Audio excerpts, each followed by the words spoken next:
In a democracy, the people's opinions are highly valued in our American society.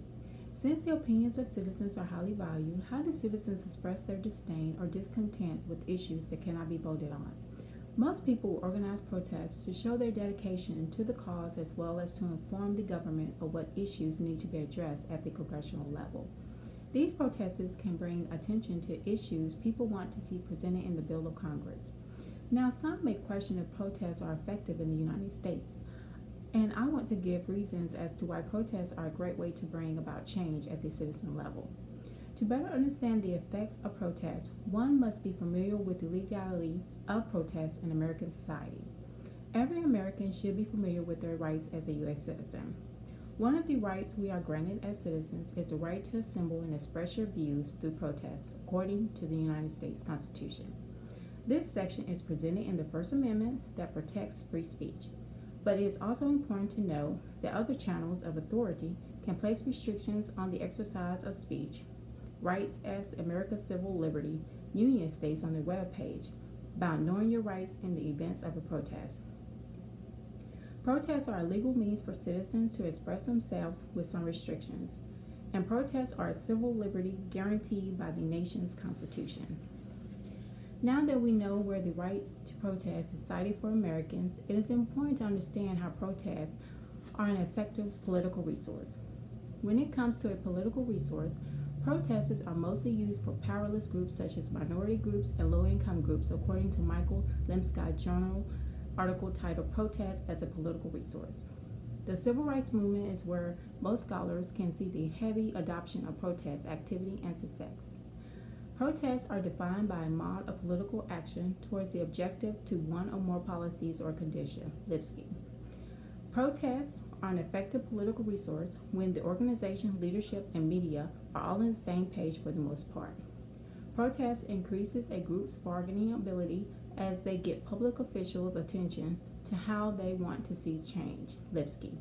For example, going back to mention of the civil rights movement, civil rights activists were able to get the Civil Rights Act of 1964 and the Title VII bill to protect against discrimination in the United States, as the Federal Trade Commission webpage states.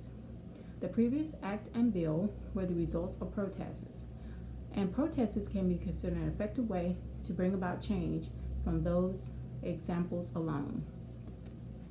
Protests can bring about change at the congressional level, but how else are protests effective in making a change? Protests are also known to create social movements like women's suffrage and the civil rights movements. By Sattel and Povich notes in their article how protests become successful social movements. Social movements are a group with a collective goal, like the approach of women's rights in the United States when Roe v. Wade were overturned. People organized the March for Life protest in Washington, where the story was covered by The Guardian, and it explicitly a response from President Biden.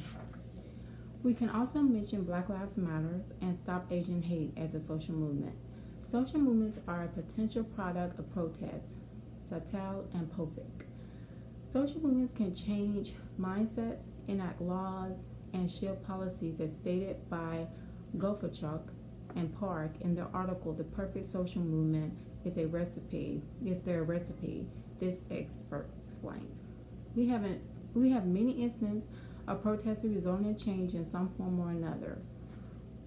In the conclusion, protests are an important tool for the average American, and it is far more effective in getting official attention with the help of the media and leaders who organize it. Most changes we want to see in the highest level, which is the laws and policies of the United States, but we must acknowledge the change that can happen at the smallest level thanks to protests. One change mindset can be one more person to fight for a better condition in this country. We have seen these fights since the 1960s, and we have seen the gain in which protests can reward at the end of all the hard work. Protests are an effective way to bring about change, even in the minuscule level. Thank you.